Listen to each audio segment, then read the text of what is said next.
anytime you're ready. So, you've decided to watch a DEVO feature. Well, let me say that's a wise decision. And without any further delay, bombs away. Look all right? That looks pretty good. We'll try it one more time, maybe just do it a little bit louder. And we'll... So, you've decided to watch a DEVO feature. Well, that's a wise decision. So, without any further delay, bombs away. I like that. Okay. Okay, Bob, tell me how General Boy came about. You mean like, was I born with this uniform? That's right. No, not really. I have an office downtown Cuyahoga Falls, and my son and another fellow in DEVO came in to use the telephone. They'd run into a problem where they were shooting a video, and the person that was going to be General Boy withdrew himself from availability. And they tried a couple of people and couldn't locate somebody to be General Boy. And after some frustrating phone calls, they turned to me and said, "The jacket will fit you." So I said, "What does that mean?" He says, "Well, we'd like you to be in a video." And so that was at 11 o'clock. At 1 o'clock, I showed up at McDonald's restaurant in a conference room in Akron. And fortunately, I had a white shirt on. They picked up a black tie and had the jacket, and that was pre-helmet also. We didn't have the helmet at the time. And that was the start. So they were stuck with me after that. I was wondering, do you know the origin of the Mothersbaugh's name?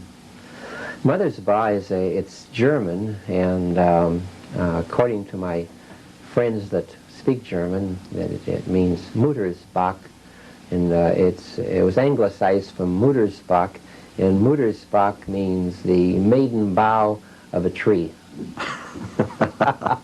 Where did I leave you? That's quite funny. Bob, for someone who doesn't know DEVO, could you describe them for us?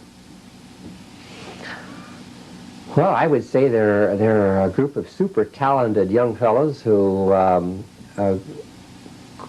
originated a concept in musical education and musical presentation, and presented it literally to the world, and been very successful at it. Explain to the audience the theory of de-evolution. Well, in simple words, and that's probably the easiest for me to speak on de-evolution, it just means that everything is going backwards. As we have heard so much about evolution and our progress forward, and de-evolution deals with the reverse procedure, just regressing or going backwards.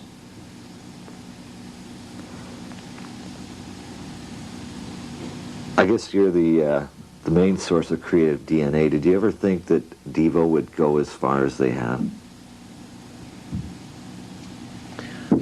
Well, as a general, yes. As their father, no. If any family has had a son or a daughter that aspired to be a musician, and they had their guitar or their keyboard or their drums, and they emulated or imitated stars at that time like Jimi Hendrix or the Stones or the Beatles, and they put in 2, 3, 4 intense hours every day. They can empathize with the feeling that I had when I had 3 sons that were into music.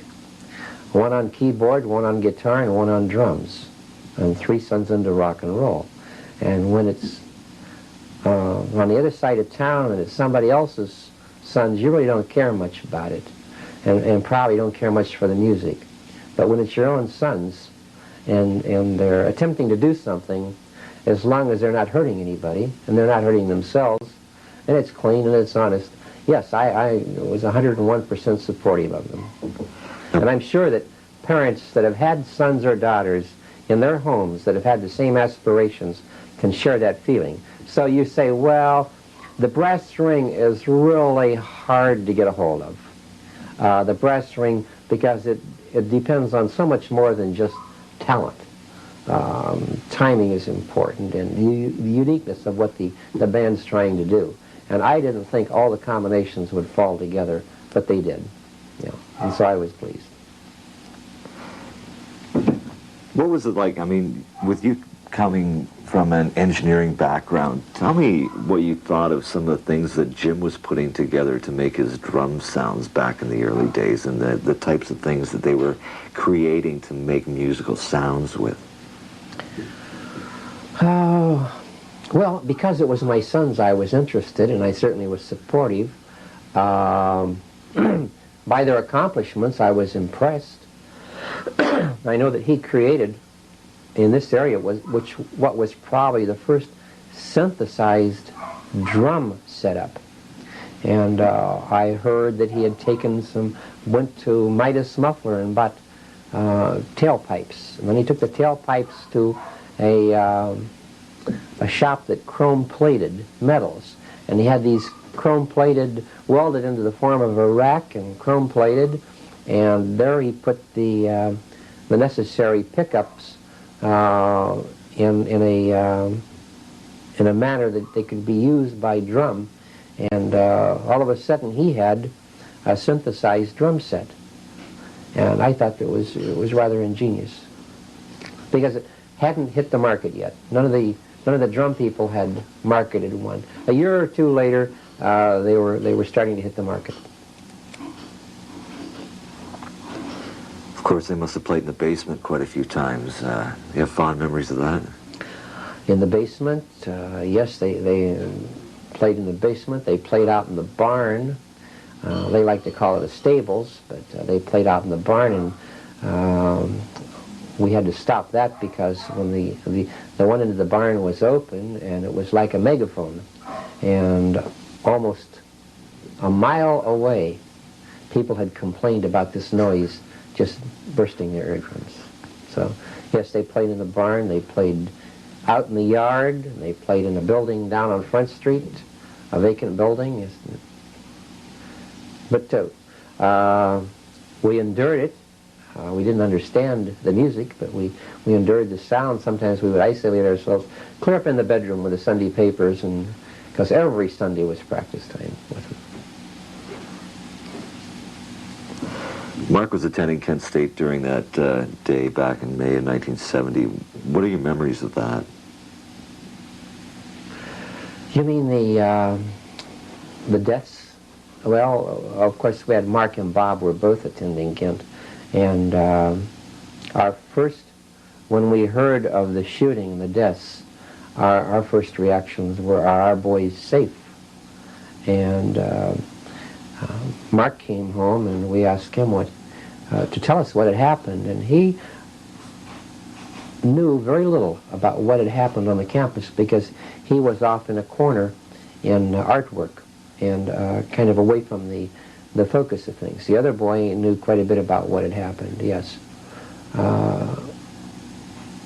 I thought it was like a once in a lifetime of Kent State tragedy, you know, something that would never be repeated. But it was sad that all the elements were there to have this happen the way it did.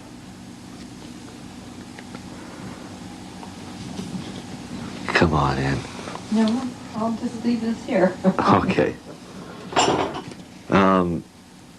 What do you think of DEVO's work since their Little Hacienda and their release of Total and Now It Can Be Told?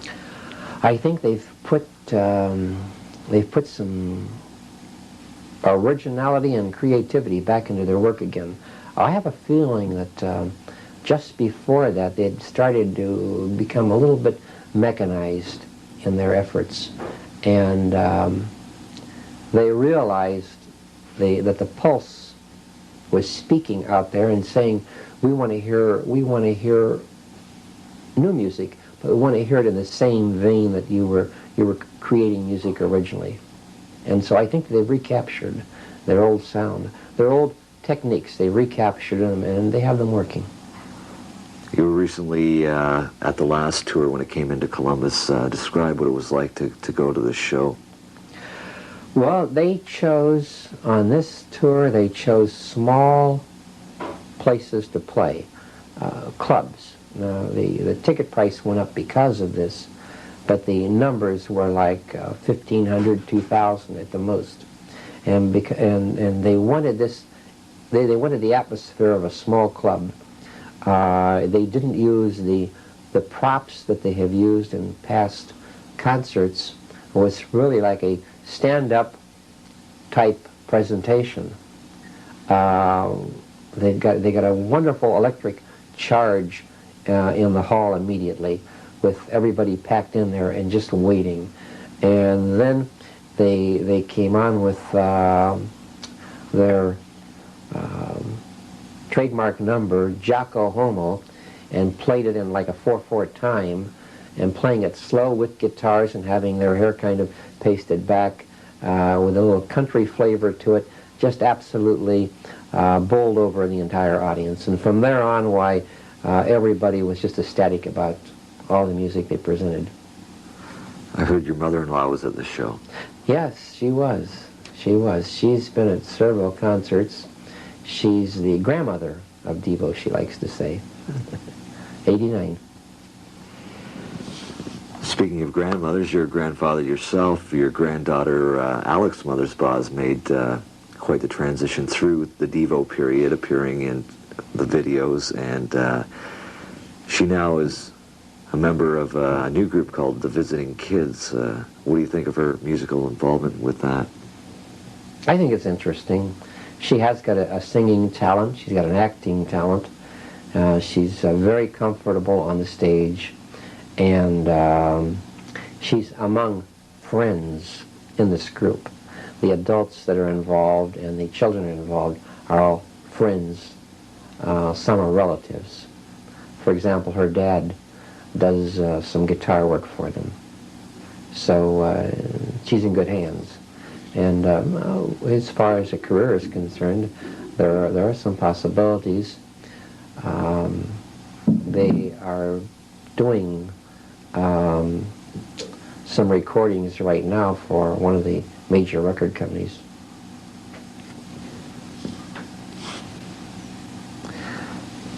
What did you think of Mark's release of music for Insomniacs? I loved it. I loved it. It's like popcorn. You just can't, or peanuts, you can't get enough of it. We just listen and listen and listen. You always seem to hear something new, trying to take it apart. You hear something different or new each time you play. We love it. Could be more volumes coming out, possibility? I would think so. It's the, what's the new term they use today, kind of like... the space age bachelor pad music? Yeah, or elevator? Yeah, I think it fits the profile of what people are interested in today. Leave it up to Mark. He's always about one step ahead of what seems to be going. You must have really enjoyed the Muzak. Yes, well. I did. Yeah, that was our first introduction to kind of like an elevator type music. Background music that you actually want to listen to. Yeah, Muzak. Mark's done a lot of artwork and art shows. Is there any way that you could describe his style of art?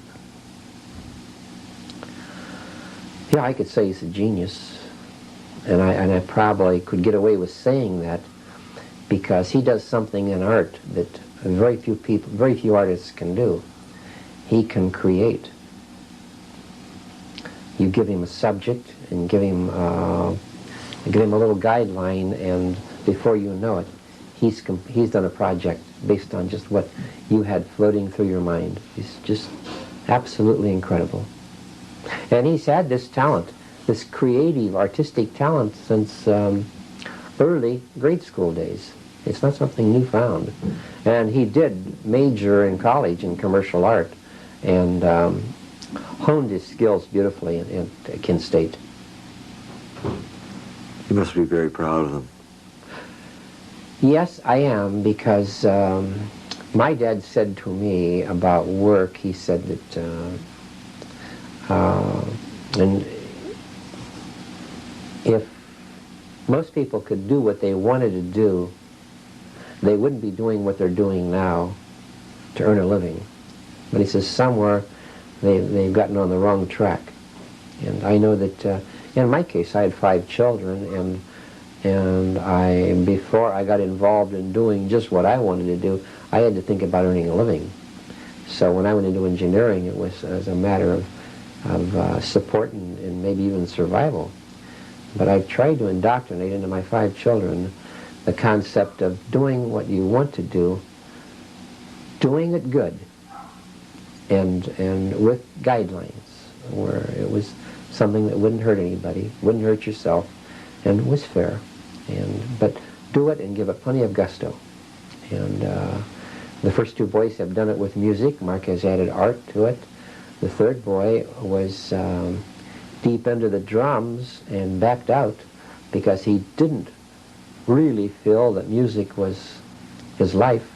And he's into electronics, and he is at a very high level in electronic research work now, but doing what he wants to do. It's nice to have him home. Yes, the last time was 4 years ago, when our youngest got married. They were all home for the wedding. Now, every one of them has been back at times since, but to get them all together, it's almost impossible. We have the 2 sons now in California, a daughter with her family in Arizona, and so we have 2 at home. So of our 6 grandchildren, we have 3 grandchildren local now, which is great. We've got a couple minutes left on the tape here. Could you just briefly mention maybe one of your fondest memories of the whole DEVO story? If you ask me what one of my fondest memories are of the DEVO story overall, and I would probably have to say that there were a series of a few great feelings. One was the first time we turned on television at the appropriate time and station and tuned in and saw our sons entertaining, and knowing that they were going into every TV in the United States. That really gave us a feeling. Probably the other feeling is when they did one of their major concerts, and with a lot of props, and they had a semi-truck pull in with all of the sound equipment and stage equipment.